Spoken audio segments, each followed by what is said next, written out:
Մեր Տեր Հիսուս Քրիստոսի անունով դարձյալ ողջունում եմ յուրաքանչյուրիդ եւ Աստծո գոհունակություն եւ փառք եմ մատուցում այս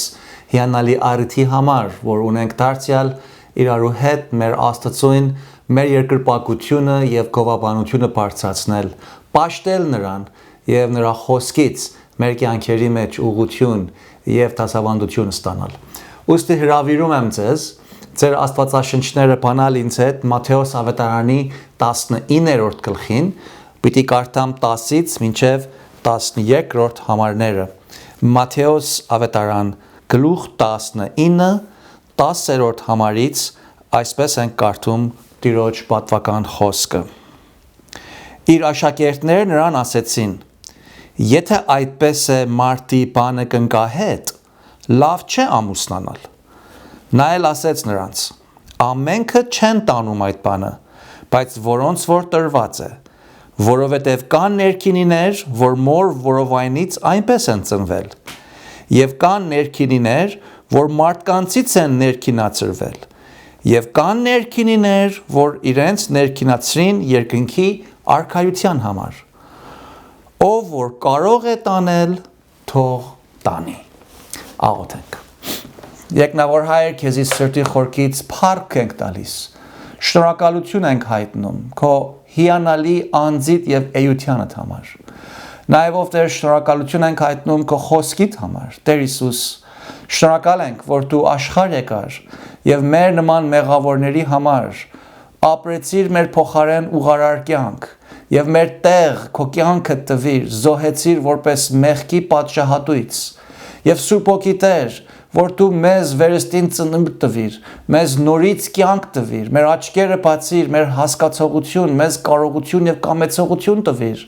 հավատալու կարողություն, հավատքի պարգև, խոստովանելու, վստահելու, դարձի գալու, ապաշխարելու։ Ով Տեր, այս բոլորը քեզանից առնում ենք որպես շնորհք, ստացել ենք որպես քո շնորհքիդ արդյունք եւ հիմա կանգնում ենք քո առաջիդ որպես քո զավակներ եւ խնդրում ենք, որ այս խոսքդ բանաս քո զավակներիդ եւ մեր բոլորիս աչքերի առաջին, մեր սրտին, մեր սրտերը բանաս քո խոսքի ճշմարտության, ոչ թե միայն լսելու, այլ այդ ճշմարտությունները մեր կյանքի մեջ գործադրելու, քո փառքիդ համար ապրելու համար։ Փառքիդ համար ենք խնդրում Տեր Հիսուսի անունով, ամեն։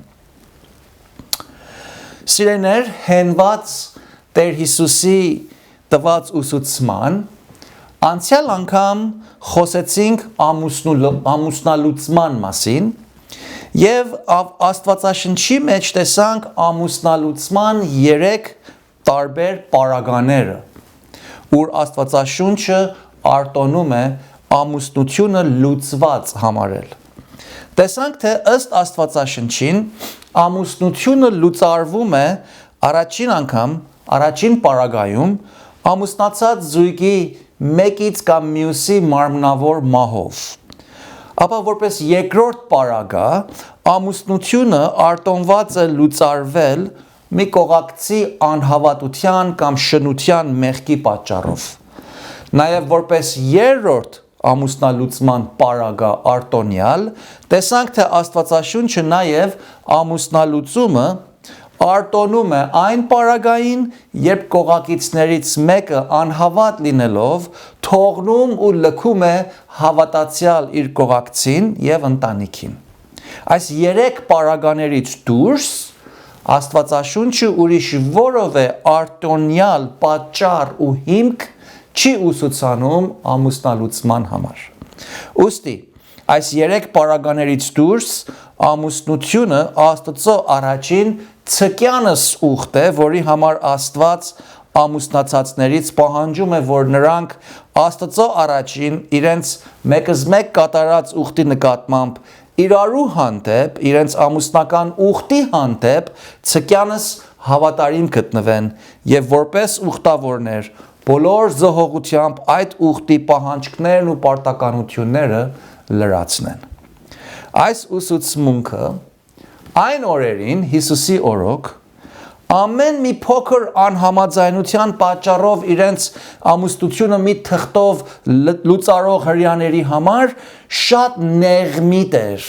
եւ չափազանց անհանգստացնող մի ուսուցմունք էր։ Այդ պատճառով էլ երբ որ աշակերտները նույնիսկ լսեցին Հիսուսից այս ուսուցմունքի մասին, կարդում ենք, թե նրանք Հիսուսի մոտ եկան եւ նրան ասեցին. Եթե այդպես է մարդի բանը կնգահետ, լավ չէ ամուսնանալ։ Այսօր Տիրոջ շնորհքով եւ հենված Աստծո խոսքին մեր ուշադրությունը պիտի կենտրոնացնենք մենակյացության մասին։ Եվ պիտի նայենք, թե Աստվածաշունչը մենակյացության մասին ինչ է սովորեցնում։ Այս անելու համար հենված Տեր Հիսուսի տված պատասխանին մենակյացության հետ կապ ունեցող 3 կետերի վրա պիտի խոսեմ։ Առաջին կետում պիտի նայենք մենակյացության պատճառներին, ապա երկրորդ կետում պիտի անդրադառնանք մենակյացության եւ կուսակրոնության համեմատությանը եւ դրանց միջև եղած տարբերությունը պիտի զննենք։ Եվ երրորդ ու վերջին կետում պիտի նայենք մենակյացության աստվածաշնչային նպատակի մասին։ Ուստի առաջին կետում նախ նայենք մենակյացության պատճառներին։ Տեր Հիսուսի աշակերտները նրան առարկելով ասեցին. եթե այդպես է մարդու բանը կնգահետ, ավելի լավ է չամուսնանալ։ Նրանց այս խոսքը մի տեսակ հեգնական բնույթ ուներ եւ կարծես թե սրախոսություն էր։ Նրանք Հիսուսին առարկում էին, որ եթե ամուսնալուծումը միմիայն արտոնված է շնության ու կամ լքման պարագաներին, ուրեմն ամուսնացած մարդու եւ կնկա միջև շատ մեծ խնդիրներ պիտի ծագեն։ Նրանց համար ամուսնությունը իրենց ժամանակակից հրյաների եւ հենց նաեւ այսօրվա շատերի մտայնության համեմատ մի անձնակենտրոն եւ անձնասեր դրույթ էր։ Եվ ոչ թե այնինչ որ Աստված էր ստեղծել եւ կարգել սկզբիցը։ Ամուսնության նկատմամբ աշակերտների ունեցած մարդկային սխալ եւ հակասուրբգրային ավանդական հասկացողության հիման վրա նրանք առարկում էին, որ եթե ամուսնալուծման արտոնությունը միմիայն շնության պատճառով լինի, այն ժամանակ ամուսնական կյանքը չափազանց դժվար, անտանելի, տհաճ մի փորձառության պիտի վերածվի։ Հետևաբար նրանց համար հարց էր, թե ավելի լավ չէ, որ մարդ առանձին ամուրի եւ մենակյաց կյանք ապրի, քան թե մի կնկահետ ամուսնանա եւ հետո սկսի նրա հետ ապրի եւ շատ բացառիկ պարագաների տակ պիտի միայն կարողանա նրանից ամուսնալուծվի, որովհետեւ այլևս պիտի չկարողանա ամեն պարզ բանի համար Մովսեսի ասացի պես մի թուղթ տալ եւ նրան տնից վռնդել։ Տերը չհակառակեց, թե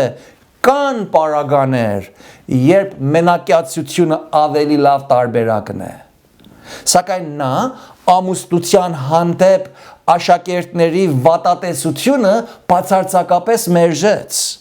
եւ նրանց հետ վիճաբանելու փոխարեն Տերը աստվածաշնչային մենակյացության ուսուցմունքը տվավ։ Տերն ասեց. ամենքը չեն տանում այդ բանը, այսինքն մենակ ապրելը, մենակյացությունը, բայց որոնց որ տրված է, որովհետև կան ներքիներ, ովքեր մոր որովայնից այդպես են ծնվել։ Կան ներքիներ, ովքեր մարդկանցից են ներքինացրվել, եւ կան ներքիներ, ովքեր իրենց են ներքինացրել երկնքի արքայության համար, ով որ կարող է տանել, թող տանի։ Տեր Հիսուսի պատասխանի մեջ ներքինի բառը կամ անունը կամ գոյանունը նշում է այն տղամարդին, ով իր տղամարդկային սեռային բնությունից եւ կարողությունից զրկանքի է ենթարկվել։ Հին օրերում թագավորներից շատեր բազմակին էին եւ իրենց կանանց համար հատուկ պալատներ եւ բնակավայրեր ունեին։ Այդ կանանց բնակավայրի տնօրինության համար Թագավորը հատուկ մարդիկ էր կարգում, ովքեր իրենց տղամարդկային սեռային բնությունից զուրկ կամ դրանից դիտավորյալ կերպով զրկման էին ենթարկվել։ Այսպիսի մարդիկ ներքինի էին անվանում, որովհետև ծառայում էին պալատի ներքին մասերում կանանց։ Ներքինիները չէին ամուսնանում, որովհետև նրանք ամուսնանալու, սեռային հարաբերություն ունենալու և զավակ ծնելու կարողությունը չունեին։ Դրա համար էլ թագավորների միտքը իրենց կանանց հանդեպ հանգիստ լինելու համար նրանց ամենօրյա հոգատարության տնօրինությունը այսպիսի ներքինի եղող մարդկանց էին հանձնում։ Ներքինիները ամուրիներ էին և մենակյացներ էին։ Ուստի այս համարների մեջ, թեպետ Տեր Հիսուս ներքինիների անունը, գոյականը և օրինակն է գործածում, սակայն ենթահողից հասկանում ենք, թե Տերը ֆիզիկական ներքինի մարդկանց օրինակը գործածելով ամուրի մնալու կամ մենակյաց կյանք ապրելու սկզբունքի մասին է ուսուցանում։ Մի խոսքով, Տերը ամուսնության կարևորությունը և լրջությունը բացատրելուց հետո և անհիմն ամուսնալուծումները մերժելուց հետո հիմա ուսուցանում է, թե կան պարագաներ, երբ դա ընդունելի է և պատշաճ է, որ մեկը չամուսնանա և իր բոլոր կյանքը հաջողությամբ ամուրի և մենակյաց ապրի։ Իսկ աստվածատուր մենակյացության ուղիղ ուսուցմունքը տալու համար Տերը նախ մենակյացության տարբեր պատճառների մասին է սովորեցնում։ Նա ասում է, թե 3 դասակարգի մենակյաց մարդիկ կան, ովքեր կյանքում ամուրի են ապրում։ Նախ կան անհատներ, ովքեր իրենց մոր որովայնից այդպիսի մարմնավիճակով են ծնվել։ Սա ակնարկում է այն մարդկանց,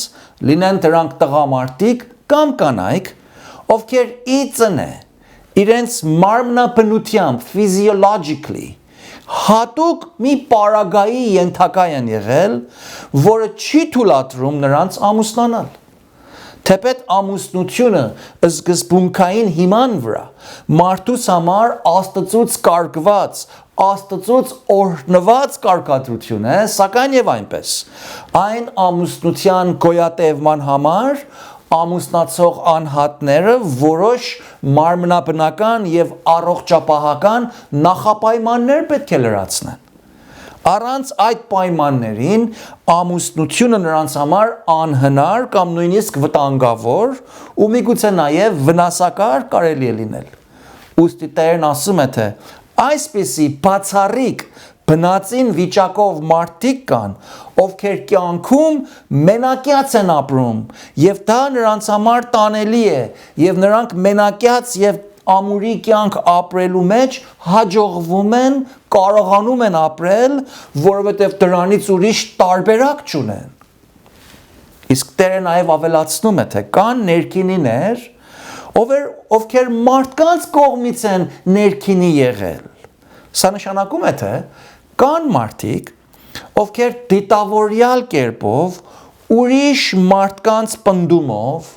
կամ իրենց ուժից և կառավարչությունից դուրս եղող պարագաների բերմամբ, կամ միգուցե բռնի և ուժի կերպով իրենց մարմնավոր և սեռային յուրահատկություններից չեզոքացման են ենթարկվել։ Հին օրերում, ինչպես նաև մինչև այս օրերս հետամնաց և հեթանոս ազգերում, իրենց կրոնական և կռապաշտության հավատամքներին հետևելու համար, իրենց մեհյաններում, իրենց կրքերին ծառայություն անողների մարմինները սեռազրկում էին։ Եվ այնպիսիներ այդ սեռազրկումը ամենամեծ զոհողությունն են համարում, որով դրանով իրենց կյանքերը այդ կրքերին ծառայելու էին նվիրում։ Տերն ասում է, թե այսպիսի ուրիշին ծառայելու համար ներքինի դարձածը Անշուշտ թե կհաջողվի մենակյաց եւ ամուրի կյանք ապրել, որովհետեւ նա դրանից ուրիշ տարբերակ չի կարող ունենալ։ Ու բնականաբար եւ իր բնական մարմնով բնական դրույթ է, որ այսպիսի մի վիճակի մատնված անհատը ամուսնության հարաբերություն ունենալու ոչ կարողությունը ունի, ոչ էլ ձգտումը ունի։ Ուրեմն նա ներքինի կապրի։ Նկատի առնելու ենք, թե Տերը երբևիցե մի այսպիսի արարքի համամտություն չի ցուցաբերում։ Չի ասում, որ դա լավ բան է, որտեղ դա լավ բան չէ, դա կռապաշտություն է, դա հեթանոսություն է։ Այլ նա այդ հեթանոսական սովորությունը պարզապես հիշեցնելով նշում է, թե այդպիսի մի իրավիճակի մատնված անհատը պարտադրյալ մի ամուրի եւ մենակյաց կյանք է ապրում եւ նա իր բոլոր կյանքում դրանից ուրիշ տարբերակ չի կարող ունենալ։ Իսկ նաեւ Տերն ասեց. կա մի ուրիշ դասակարգի, մի երրորդ դասակարգի մենակյաց եւ ամուրի կյանք ապրողներ, ովքեր իրենց յուրահատուկ փափակով, իրենց անհատական որոշումով, ոչ թե մարմնի վրա տարբերակներ հավելցնելով կամ մարմնին զրկման ենթարկելով, ոչ, այլ հոգևոր, երկնքի արքայության սիրուն, իրենց ներքին որոշումով հատկապես մտադրվում են ամուրի մնալ, չամուսնանալ եւ մենակյաց կյանք ապրել։ Այս երրորդ դասակարգի մարդկանց մենակյաց եւ ամուրի կյանք ապրելը ոչ իրենց բնածին սահմանափակումից է ու ոչ էլ մի ուրիշ պարագայի կամ մարդու կողմից իրենց վրա պարտադրված է, այլ նրանց մենակյաց եւ ամուրի կյանք ապրելու նպատակը երկնքի արքայության համար է։ Այսինքն նրանք որպես հոգևոր ծառայության սիրուն նախընտրում են իրենց օրերը անցնել առանց ամուսնանալու, իրենց կյանքը ամուրի եւ մենակյաց ապրելով, իրենց բոլոր ժամանակը, կորովը, կենտրոնացումը Աստծո գործի համար բանեցնել։ Առաջին Կորինթացիս 7:32-ից սկսյալ Պողոս առաքյալն էլ այս ուղղությամբ Սուրբ Հոգի Աստծուց ներշնչված այսպես է գրում Աստծո խոսքը եւ ասում. բայց կամենում եմ, որ դուք առանց հոգսի լինեք։ Չամուսնացողը Տիրոջ բաների համար է հոգսանում, թե ինչպես հաճո լինի Տիրոջը,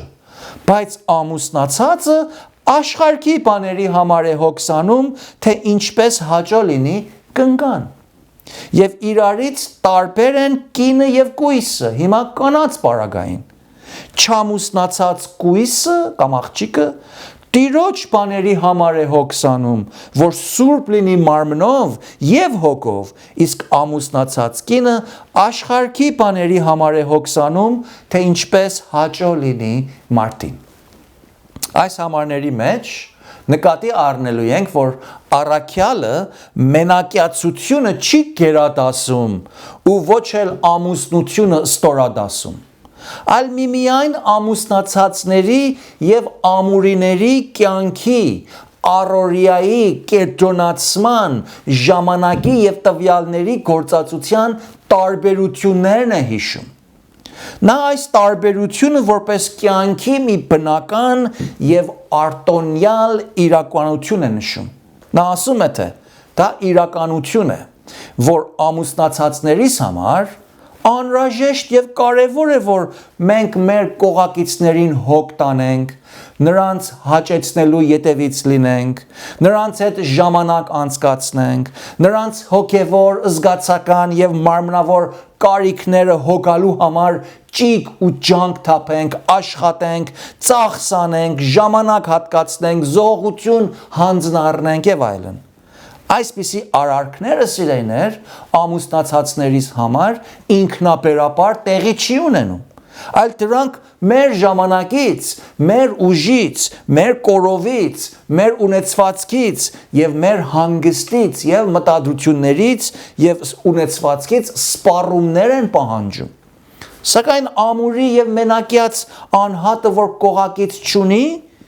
այսպիսի ժամ, դրամ, տրամադրություն, հոգատարություն մատուցելու կարիք չունի։ Ուստի նա բոլոր իր անհատական աղբյուրները ուղևորում է գործածելու դրանց հոգևոր գործի մեջ, հոգևոր ծառայության մեջ, անձնական սրբագործության համար եւ Աստծո գործի ու նրա փառքի համար։ Այս համարները կարդալիս նաեւ ուշադիր պիտի լինենք, որ դրանց իրենց ենթահողի լույսի տակ եւ նաեւ Աստվածաշնչի ամբողջական վարդապետության համեմատ մեկնաբանենք։ Պատճառը, որ այս զգուշացումն եմ հիշեցնում, այն է, որովհետեւ ոմանք այս համարները իրենց ենթահողից դուրս հանելով, դրանց որպես կուսակրոնության ուսուցանող փաստ համարներ են գործադրում։ Պետք է ասել, թե Աստվածաշունչը կուսակրոնություն չի ուսուցանում, այլ ընդհակառակը Աստծո խոսքը կուսակրոնության դեմ շատ սուր եւ հստակ հակառակությամբ է վարվում։ Ուրեմն սա բերում է մեզ նկատի առնել մեր երկրորդ կետը, թե որն է մենակյացության եւ կուսակրոնության տարբերությունը։ Այս հարցման ուղիղ պատասխանելու համար նախ պետք է սահմանենք եւ ասենք, թե կուսակրոնություն ինչ է նշանակում։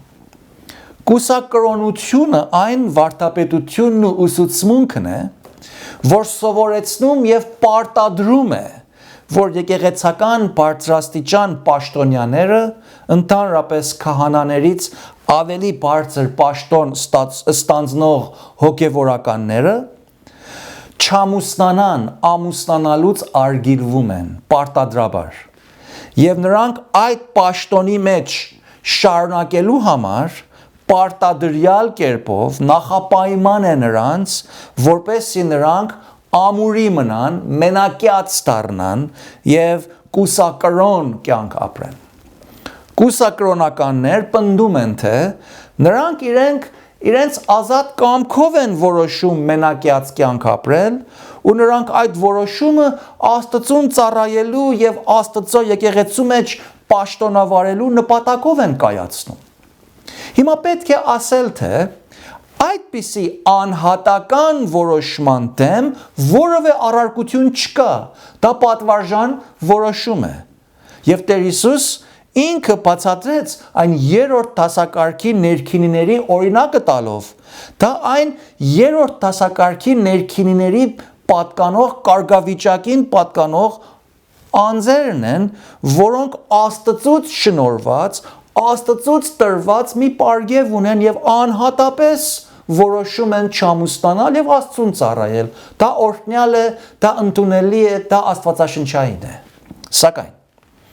կուսակրոնության դեմ առարկությունը այն է, որ եկեղեցին կամ հարանվանությունը, որ կուսակրոն է, պարտադրում է, որ բոլոր բարձրաստիճան եկեղեցական պաշտոնյաները մենակյացներ լինեն, ու սա իրենց եկեղեցավարական մի մարդաշեն, մարդակառույց, մարդահիմն պայման համարելով բոլոր այնպիսի պաշտոնյաներից պահանջվում է, որ կուսակրոնության ուխտ կատարեն, ապա թե ոչ, նրանք չեն կարող բացարձակապես, որպես բարձրաստիճան հոգևոր պաշտոնյա, իրենց եկեղեցիներում ծառայել։ Աստվածաշունչը այս պարտադրության դեմ շատ հստակ եւ բացահայտ կերպով խոսում է նրա հակառակը։ Եվ իրականության մեջ այս պարտադրանքը բոլորովին մերժում է։ Դարձեք առաջին Տիմոթեոս 4-րդ գլխի առաջին համարից սկսյալ։ Առաջին Տիմոթեոս 4:1-ից Աստծո խոսքը այսպես է զգուշացնում, ասում է. Եվ հոգին, այսինքն Սուրբ Հոգին, հայտնի ասում է, թե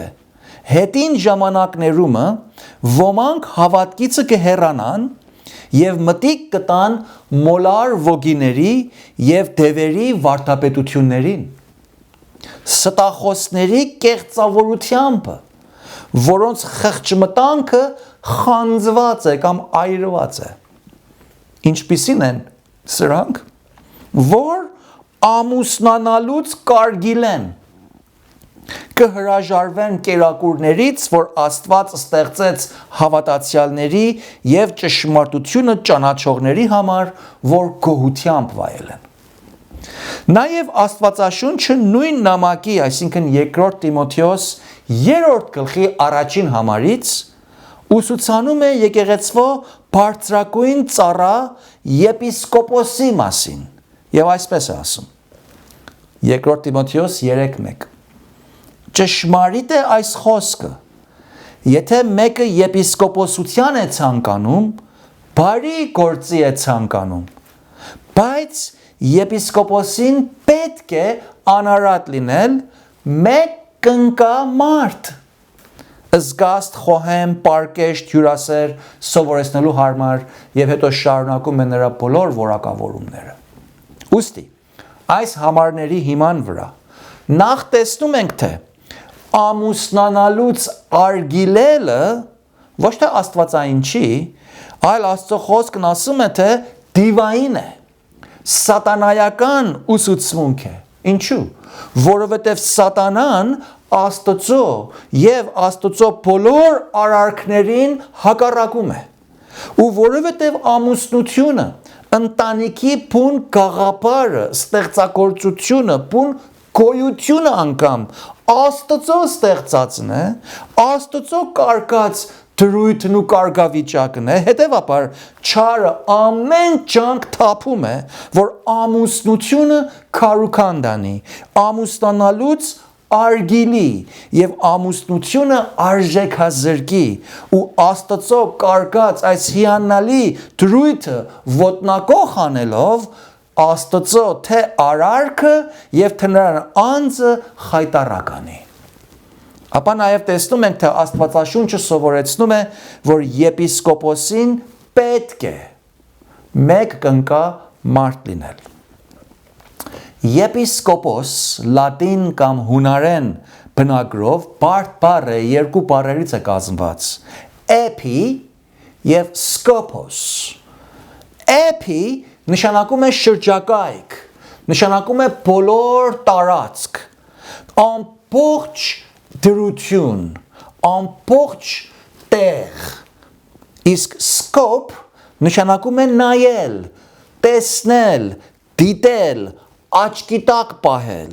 ուրեմն էփիսկոպ նշանակում է բոլոր շրջապատի վրա, այսինքն եկեղեցու շրջանակի մեջ, բոլոր ծառայությունների վրա սկոպ, տնօրինող, հովող, վերահսկիչ, վերակացություն անող, դրանց բոլորի վրա աչք պահող, ուղղություն տվող և բոլորի համար պատասխանատու կանգնող պաշտոնակատար ծառան, էպիսկոպոս, ամբողջ տեղը իր աչքի տակ պահող։ Մի խոսքով, եպիսկոպոսը եկեղեցվո բարձրագույն պատասխանատուն է։ Աստվածաշունչը այսպիսի պաշտոնավարողի որակումների շարքին նշում է, թե եպիսկոպոսը կամ հովիվը կամ երեցը կամ վերակացուն, սա բոլորը նույն պաշտոնին են ակնարկում, պետք է մեկ կնկա մարդ լինի։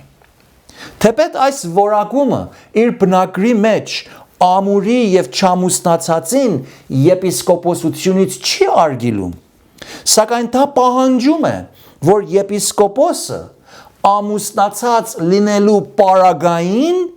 միայն մեկ կնոջ հարող լինի ու կնամոլ և կնասեր կամ բազմակին անձ չլինի, այսինքն բարոյասեր, բարոյապաշտ և բարոյական անձ լինի։ Ուրեմն տեսնում ենք, թե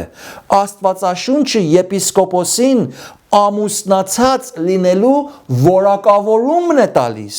և այդ անելով նրանց ամուսնանալուց արգիլելու հակառակն է սովորեցնում և դրան որպես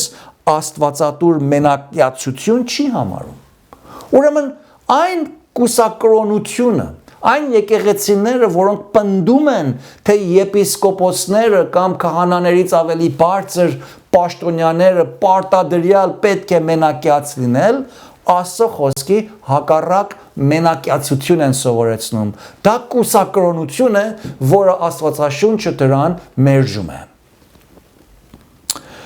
Ուրեմն սա բերում է մեզ մեր երրորդ ու վերջին կետին։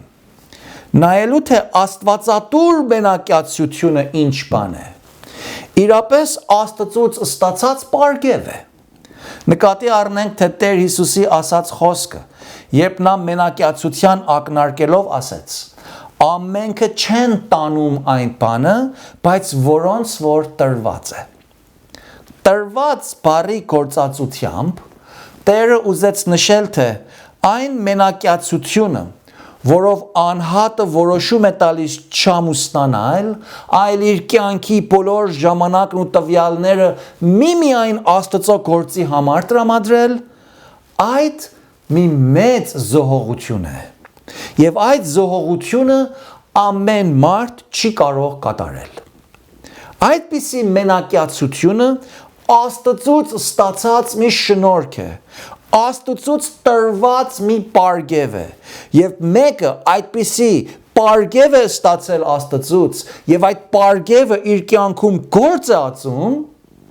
դա լոկ մարդկային կամքի ուժի կամ միմիայն մարդկային որոշման պնդումով կամ միգուցե մարդկային կյանքի աննպաստ պայմանների բերմամբ չի, որ կարողանում է հաջողեցնել,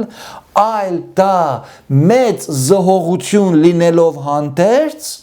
այդ Աստծուց այն անհատին տրված յուրահատուկ մի պարգև է, մի շնորհք է, որը այն անհատը իր այդ մենակյաց կյանքի բոլոր օրերը, իր մարդկային ունեցած բոլոր աղբյուրներն ու տվյալները, Աստծո զորակցությամբ,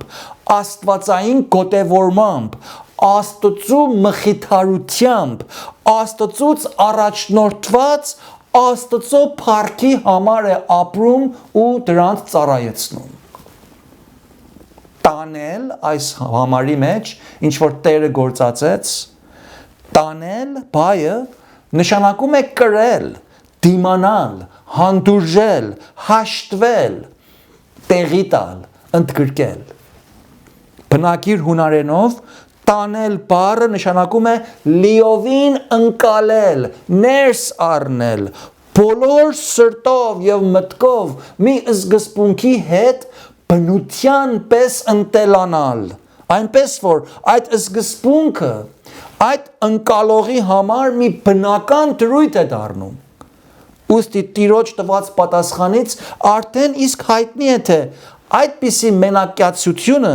ամուսնական կյանքի դժվարություններից եւ զոհողություն պահանջող պարտականություններից փախուստի ելք ու ճամփա չի, այլ դա ինքնուրույն ունի իր մասնավոր եւ իր յուրահատուկ եւ յուրաբնույթ դժվարությունները, նեղությունները, զոհողությունները, դժվար պահերը, սակայն կան մարդիկ,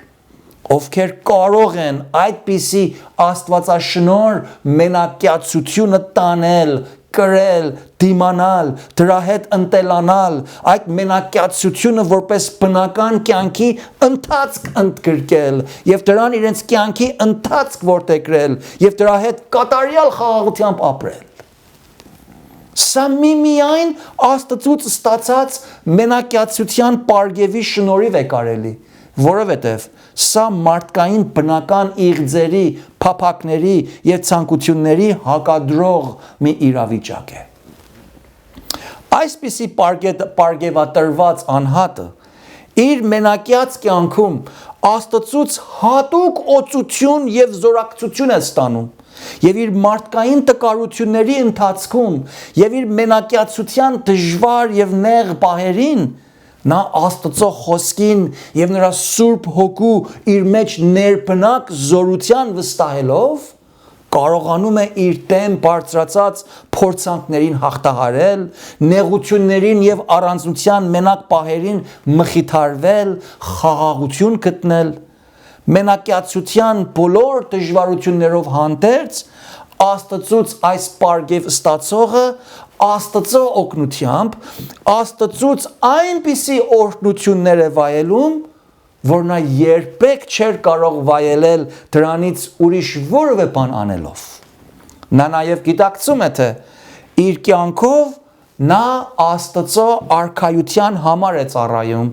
ու իր մենակյացությամբ որքան էլ որ դա մարդկային առումով դժվար, անհամբերելի եւ ծանր էլ որ թվի, նա Տիրոջ փառքի համար է ապրում։ Այս այն մենակյացությունն է, որի նկատմամբ Տերն ասեց, թե սա տրված մի վիճակ է, այսինքն սա Աստծուց տրված մի շնորհք է, մի պարգև է, եւ ավելացրեց. նա ով կարող է տանել, թող տանի։ Այսինքն սա ամեն մարդու համար չի, այլ սա յուրահատուկ նվեր է, շնորհք է։ Առաջին Կորինթացիս 7-րդ գլխի 7-ից 8 համարների մեջ Պողոս առաքյալն էլ այս ուղղությամբ Սուրբ Հոգուց ներշնչված գրում է եւ Աստծո խոսքն գրի առնելով ասում է. որովհետև կամենում եմ, որ ամեն մարդ ինձպես լիներ, բայց ամեն մարդ իր հատուկ շնորհքն ունի, մեկն այսպես, մյուսն այնպես, սակայն ամուրիներին եւ որբևայրիներին ասում եմ, թե լավ է նրանց համար, որ ինձպես մնան, այսինքն մենակյաց լինեն, ապա եթե ժուժկալություն չունեն, թող ամուսնանան, որովհետև ավելի լավ է ամուսնանալ, քան թե վառվել։ Սա նշանակում է, թե նրանք, ովքեր Աստծուց մենակացության պարգև են ստացել, նրանք Աստծո զորությանն է, որ պիտի կարողանան իրենց մենակյաց կյանքը առանց վառվելու, այսինքն առանց մեղսալի փորձությունների տեղի տալով շարունակեն։ Ու դրան որպես պարգև գործածելով Աստծո փառքի եւ երկնքի արքայության համար ապրեն։ Իսկ այն ամուրիները, այն որբևարիները, ովքեր այդ պարգևը չունեն, նրանց համար ավելի լավ է ամուսնանալ, քան թե պարտադրյալ մենակյացության մեջ ապրելով կերպ փորձությունների եւ մեղքերի ու չարիքների մեջ ընկնելով ցանկություններով վառվեն եւ ցանկություններից հղացած զանազան մեղքեր ու հանցանքներ կատարեն։ Աստծո խոսքն ասում է, որ այսպիսիները եթե ամուսնանան, մեղք չեն գործում, այլ դա լավ բան է, որ նրանք պիտի անեն։ Ուստի որպես գործնական ուսուցմունք ուզում եմ Աստծո խոսքի հիման վրա հետևյալ գործնական կետերը բաժնեկցել։ Առաջին գործնական կետ։ Նկատի առնելու ենք, որ ամուսնությունը Աստծուց կարգած դրություն է, ու դա բարի է, դա լավ բան է, դա հաճելի է, դա աստվածահաճո եւ աստվածակարգ բան է։ Ամուսնության աստվածակարգ հաճույքը, օրհնությունը եւ վայելքը կարելի է վայելել, եթե ամուսնացողներ ամուսնության իմաստը հասկանալով ամուսնանան եւ ամուսնության նկատմամբ Աստծո կարգած սկզբունքների հիման վրա իրենց ամուսնական կյանքը վարեն։ Երկրորդ գործնական կետը, որ կարիքը կա շեշտելու, այն է, թե ամուսնությունը ուխտ է ու ոչ թե պայմանագրություն։ Ուխտ անելով ուխտավորը խոստանում է իր պարտականությունները կատարել առանց որևէ ակնկալության,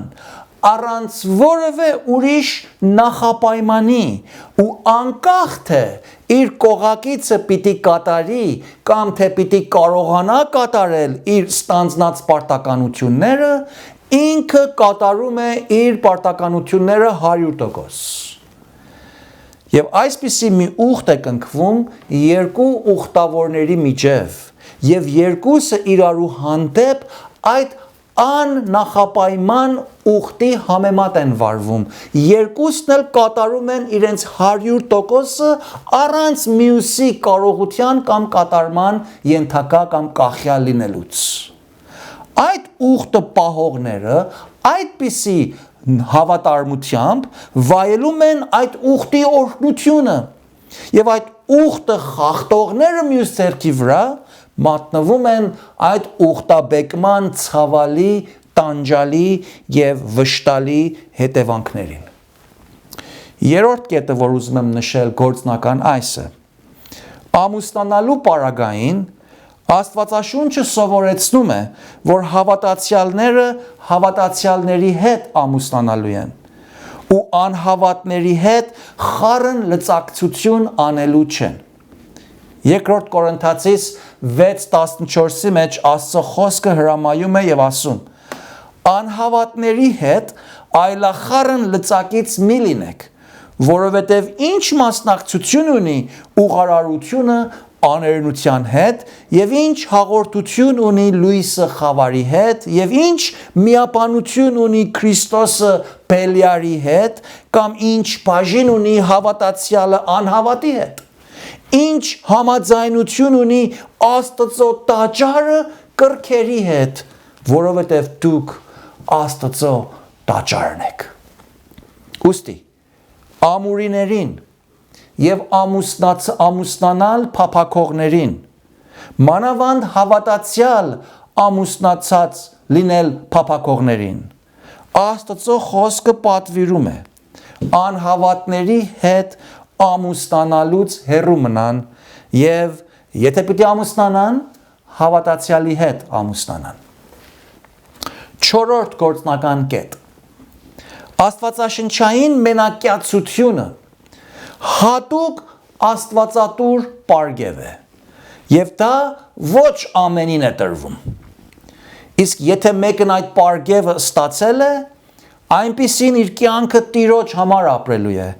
եւ իր մենակյաց կյանքի օրերում Աստծուն նվիրյալ երկնքի արքայության համար է ծառայում։ Դա օրհնաբեր է եւ Աստծուն հաճելի։ 5. Մնացյալ ամուրիները, նրանք, որոնք այս պարգևը չունեն, այն երիտասարդներն ու երիտասարդուհիները, այն որբևայրիները, ովքեր փափակում են ապագային հարմար անձի հետ ամուսնանալ եւ աստվածահաճո ընտանիք կազմել, այսպիսիներ լավ բան են փափակում, սակայն մինչեւ իրենց ամուսնանալը Աստծո խոսքը պատվիրում է, որ այսպիսիներ իրենց անձերը մաքուր պահեն, այս աշխարհի կրքամոլ եւ սեռային զեղ ու սանձարձակ կյանքից հեռու մնան եւ իրենց մարմինները եւ իրենց էությունը, կույսերի պարագային իրենց կուսությունը, ապագային իրենց հետ ամուսնացող կողակցի եւ իրենց ամուսնական ուխտի համար պահեն։ Եվ երիտասարդական եւ մարմնավոր ցանկություններից, ցանկամոլություններից, զեղ եւ սանձարձակ կյանքից հեռու փախչեն, անաստված ու չար եւ անհավատ ընկերակցություններից հեռու մնան ու Աստծո անունը կանչողների հետ շփման մեջ մտնեն եւ նրանց հետ հաղորդակցվեն։ Պողոս առաքյալը երիտասարդ Տիմոթեոսին նրան ուղղած իր երկրորդ նամակի 2:22-ի մեջ այսպես է խրատում եւ ասում է. երիտասարդական ցանկություններից փախիր։ Ուր գնանք։ Այլ գնա կամ հետևիր ուղարարության, righteousness, հավատքի, սիրո, խաղաղության, Տիրոջ անունը սուրբ սրտանց իրենց վրա կանչողների հետ։ Նրանց հետ հաղորդակցվիր, որ ուղարարություն են անում, հավատացյալ են, Աստծուն են սիրում, հավատքի, սիրո, խաղաղության, Տիրոջ անունն են կանչում։ Պաշտամունք անողների հետ շփման մեջ մտիր։ Առաջին Կորինթացիս 15:33-ի մեջ Աստծո խոսքը նաև զգուշացնում է ասելով՝ մի խաբվեք, որովհետև խաբվելու կարելություն կա։ Մի խաբվեք, չար ընկերակցությունները բարի վարքը ապականում են, ուղարարության մեջ արթուն կացեք ու մեղք մի գործեք։ Սա ուղակի պատվեր է ձեզ, սիրելիներ, բոլորիս համար, մանավանդ յուրահատկաբար ամուրիների համար։ Աստվածաշունչը ուսուցանում է, թե մեր կյանքի ամբողջ ընթացքում եւ հատկապես մեր երիտասարդության շրջանում Մեր կյանքը մաքուր պահելու մեջ հաջողվելու միակ միջոցը, միակ ճամփան Աստծո խոսքին հնազանդություն անելն է։ Սաղմոս 119:9-ի մեջ Դավիթը Աստծուն է ուղղում իր խոսքը եւ հարցման ոճով է ասում. երիտասարդը ինչով իստակ կամ մաքուր անի իր ճանապարհը։ Երիտասարդը ինչպես մաքուր կյանք ապրի։ Եվ անմիջապես հետո Աստծուն ուղղած իր խոսքում Դավիթը պատասխանում է ասելով. Քո խոսքի համեմատ զգուշանալով։ Աստծո խոսքի համեմատ իր կյանքը մաքուր, սուրբ եւ անարատությամբ ապրող անձը եւ հատկապես այս պարագային ամուրին իր անձն է պատրաստում, իր անձն է մշակում, ապագայի համար Տիրոջ ձեռքերից իր հարմար եւ աստվածատուր Տիրոջ կամքի համաձայն կողակցի համար է պատրաստվում։ Նա իր ապագան Տիրոջ ձեռքերի մեջ հանձնած իր ամենօրյա աստվածավախ եւ աստվածահաճո կյանքն է ապրում եւ եթե Տիրոջ կամքն է, որ նա պիտի ամուսնանա, ապագայում իր ամուսնական կյանքի համար մեղսալի ապրելակերպին չի հարմարվում։ Աշխարհի սովորացրած մեղսամոլ դրություններին, վիճակներին, ցանկություններին չի համակերպվում։ Այլ ընդհակառակը նա իր ապագան Տիրոջ ձեռքերի մեջ հանձնած այդ նյութի համար աղոթելով իր կողակիցը Տերից ստանալու համար Տիրոջ եւ նրա նախախնամքին է վստահում։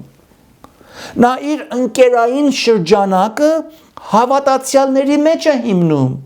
Հավատացյալ երիտասարդների եւ ամուրիների հետ է գնում գալիս, հաղորդակցվում եւ ով գիտե նրանց միջից է իր ապագայի կողակիցը որոնում եւ աշխարհիկ ամուրիներից կյանքի կողակից չի փնտրում։ Սաղմոս 1-ի մեջ կարդում ենք այն ուրախ, երջանիկ, օրհնված մարդու մասին, ում Աստվածաշունչը երանելի է կոչում եւ այսպես է ասում նրա մասին Սաղմոս 1-ի մեջ. Երանելի է, այսինքն շատ անգամ օրհնված ու շատ ավելիով ուրախ երջանիկ է այն մարդը, ով ամպարիշտների խորհուրդի մեջ չի գնում։ Այսինքն նրանց խորհուրդները իրը չի անում։ Նրանց խորհուրդների մեջ չի հարատևում։ Նրանց մտայնությամբ չի շարժվում։ Եվ մեղավորների ճանապարհի մեջ չի կանգնում։ Մեղավորների ընտրած ճանապարհի մեջ կանգ չի առնում։ Նրանց հաճույքների մեջ չի զբաղվում, այնտեղ չի կանգնում եւ փնտրում, թե արդյոք ինքը կարող է այդ փորձության դիմանալ կամ ոչ։ Վստահեցնեմ քեզ, եթե մեղավորների ճանապարհի մեջ կանգ առնես, անպայման կսահես, կսայթաքես։ Դրա համար Աստվածաշունչն ասում է փախիր։ Մեղավորների ճանապարհի մեջ չի կանգնում, ծաղր անողների աթոռի վրա չի նստում։ Աստծուն ծաղրողների հետ նույն սեղանի վրա նրանց հետ կամակից չի դառնում, նրանց հետ ժամանակ չի անցկացնում, իր ունեցվածքը, իր հաճույքները, իր հագեցումները նրանց հետ չի բաժնեկցում, այլ նրա կամքը Տիրոջ օրենքի մեջ է եւ ցերեկ ու գիշեր նրա օրենքի վրա է մտածում։ Իր խորհուրդները Աստծո խոսքին է համատեղում։ Նա, այսինքն այդ օրհնված մարդը, ջրերի գնացքումը, այսինքն ջրերի գետափների գնացքի ափերումը տնկված ծառերի պես է, որ իր պտուղը ժամանակին է տալիս։ Նրա տերևը չի թափվում եւ ամեն ինչ որ անում է հաջողվում է նրան, ներառյալ նրա ամուսնական կյանքը։ Որտեղից պիտի ստանամ իմ ամուսինս, ով պիտի լինի իմ կինս, դու Տիրոջը հանձնիր քո ճանապարհդ, Դու Տիրոջ օրենքի վրա մտածիր։ Դու Տիրոջ ճանապարհներով գնա։ Նրա գետափիցը խմիր, նրա ջրիցը լվացվիր, նրա գետիցը ուռճացիր, քո պտուղները թող նրա ջրով արգասավորվեն, քո տերևները չեն թափվել, եւ ամեն ինչ որ անում է, հաջողվում է նրան։ Այսպես չեն ամպարիշտները։ Դրա համար է որ ամուսնալուծումը այս օրերիս այսքան գլուխն առել անց է կացել։ Այլ ինչպես դարմանի մղեղ, որ քամին ցրիվ է տալիս։ Սրա համար ամպարիշտները չեն կանգնել, այսինքն չեն դիմանալ դատաստանի մեջ, եւ ոչ մեղավորները ուղարարների ժողովկումը, որովհետեւ Տերը ճանաչում է ուղարարների ճանապարհը, բայց ամպարիշտների ճանապարհը կկորչի։ Ուղարարի ճանապարհը Տիրոջ աչքի առջև է։ Նրա հետ միավորված է, ճանաչված է։ Նրա ճանապարհի հետ նույն զուգընթաց է։ Բայց ամպարիշտի ճանապարհը Տիրոջ ճանաչման մեջ չի։ Ոչ թե Տերը չի իմանում, տեղեկություն չունի։ Այստեղ ճանաչել նշանակում է միավորվել, մեկ դառնալ, նույնանալ, զուգահեռ դառնալ։ Ամպարիշտի ճանապարհը Աստծո խոսքի զուգահեռ չի, այլ դրան հակառակ է, դրա համար ասում է ամպարիշտների ճանապարհը կկորչի։ Կորստյան է տանում, ցավի, նեղության, տառապանքի կորստյան է վերջացնում։ Բայց Տիրոջ հետ միավորվում են, Տիրոջ կամքի համաձայն է այն մարդու ճանապարհը, ով Տիրոջ օրենքին չէ, օրենքի մեջ է մնում եւ նրա օրենքների վրա է մտածում։ Հիմա հարց տամ քեզ։ Արդյոք դու ապրում ես քո կյանքը ամպարիշտներից խորհրդից հեռու, մեղավորների ճանապարհից հեռու, ծաղր անողների աթոռների վրա նստելուց հեռու, թե ոչ։ Արդյոք դու որպես մի անհատ, մասնավորապես եւ յուրահատկապես, եթե ամուրի ես, եթե ամուսնացած չես, եւ փափակում ես մի օր ամուսնանալ, ընտանիք կազմել, արդյոք դու Տիրոջ օրենքի համեմատ ես ապրում։ Արդյոք դու շարունակ, այսինքն գիշեր ու ցերեկ, Տիրոջ օրենքի վրա մտածում ես, ամեն ժամանակ Տիրոջ օրենքը քո մտքիդ մեջ վառ եւ արթուն է։ Արդյոք դու ամեն օր խմում ես Աստծո խոսքի առատ, հոսուն, գետի պես հագեցնող եւ մաքրող զուլալ ջրերից, նրա ճշմարտություններից, քո կյանքդ կազմում, մշակում եւ կառավարում ես Աստծո խոսքի սկզբունքների եւ ճշմարտությունների հիման վրա, թե ոչ դու ապրում ես այս աշխարհի եւ մեր շրջապատի մեղավոր ավանդից, մեղսապատար շրջապակից ազդված, թե ինչ է դառնում դուրսը, նաեւ ազդում է քո կյանքիդ, թե ոչ դու կառավարվում ես Աստծո խոսքից։ Արդյոք դու սնվում ես, արդյոք դու աճում ես, արդյոք դու պատրաստվում ես, արդյոք դու մշակվում ես Աստծո խոսքի ճշմարտության աղբյուրից խմելով։ Արդյոք քո կյանքիդ մեջ Երևան են գալիս ուղարարության, աստվածաճանաչության, խոնարհության, հավատարմության, ժուժկալության, սիրո եւ համբերության պտուղները։ Արդյոք դու պիտի ուզեիր, որ դու քո կյանքի մեջ Երևան եկող պտուղների պես պտուղներ ունեցողի հետ ամուսնանայիր։ Ամուրի կամ ամուսնացած։ Արդյոք դու ապրում ես ժամանակին քո պտուղը տվող ծառի պես։ Արդյոք վստահում ես քեզ ստեղծող Աստծուն, որ նա քեզ պիտի տա այն բոլոր հաջողությունները, որ նրա նախախնամ ձեռքը իր աստվածային բարությամբ կարգել է քո կյանքիդ համար։ Ամուրի կամ ամուսնացած, մենակյացության պարգևը ունեցող կամ այդ պարգևը չունեցող, աղոթքս է, որ բոլորս, ինչպես էլ որ Աստված մեզ համար նախախնամել է, ապրենք ու ծառայենք միմիայն իբարս Աստծուն, աղոթենք։ Երկնավոր Հայր, քեզի սրտի խորքից փառք ենք տալիս, որ դու գերիշխան, տնօրինող, ամեն բանի վրա կարգը, կանոնը տիրող Աստված ես։ Փառք ես ով Տեր։ Շնորհակալության եւ գովաբանության խոսք ենք բարձրացնում քեզ։ Օրհնում ենք քեզ Տեր, որ քո խոսքիդ մեջ տալիս ես ուղղություն, տվել ես մեզ ճշմարտություն, լույսի պես մեր ոտներին ճրագ ու մեր շավիղներին լույս։ Երբ հնազանդենք քո խոսքիդ, դու ով Տեր այդ լույսով մեզ առաջնորդում ես քայլ առ քայլ, օր առ օր, ժամ առ ժամ, հնազանդություն առ հնազանդություն։ Եվ Տեր, լինենք ամուսնացած կամ ամուրի, լինենք պարգևատրյալ կամ առանց մենակյացության պարգևի, բոլոր պարագաներում, այսպես կամ այնպես, ինչպես առաքյալն ասում է, ամեն մարդ իր շնորհքի համեմատ։